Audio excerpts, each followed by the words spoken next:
পৰাজয়ৰ আগতীয়া ইংগিত পাই এতিয়া বলিয়াৰ দৰে হৈছে বিজেপিৰ নেতা কৰ্মী। আজি ৰায়বিৰেলীৰ অমিত শ্বাহৰ উপস্থিতিত এখন নিৰ্বাচনী সভাৰ মাজৰ পৰা কেইজনমান বিজেপি নেতা কৰ্মীয়ে ৰাঘৱ ত্ৰিবেদী নামৰ সাংবাদিক এজনক টানি লৈ যায় আৰু সভাস্থলীৰ একাষত থকা এটা কোঠাৰ ভিতৰত সোমাই লৈ দৰ্জা বন্ধ কৰি গুৰুলকৈ পিটিবলৈ ধৰে। গুৰুতৰভাৱে আহত হয় সাংবাদিক ৰাঘৱ ত্ৰিবেদী। ত্ৰিবেদীৰ দোষ আছিল অমিত শ্বাহৰ সভালৈ যোৱা এচাম মহিলাৰ তেওঁ সাক্ষাৎকাৰ লৈছিল আৰু মহিলাসকলে কৈছিল যে তেওঁলোকক 100 টকাকৈ দি সভালৈ অনা হৈছে। এগৰাকী মহিলাই সাক্ষাৎকাৰত আৰু কৈছিল যে অমিত শ্বাহ কোন তেওঁলোকে নাজানে বা চিনি নাপায়।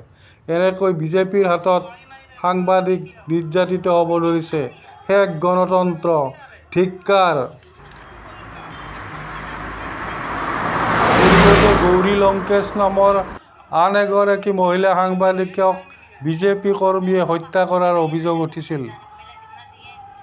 ত্ৰিপুৰাতো বিজেপিৰ মুখ্যমন্ত্ৰী বিপ্লৱ দেৰ শাসনৰ সময়ত বিজেপি কৰ্মীয়ে সাংবাদিকক হত্যা কৰাৰ চেষ্টা চলাইছিল। এই কথা এতিয়াও জনসাধাৰণৰ মনৰ পৰা মচ খোৱা নাই। কবিতা লিখোঁতে অসমৰ এজনী গাভৰুক টানি লৈ যোৱা হৈছিল জেললৈ। এই কথা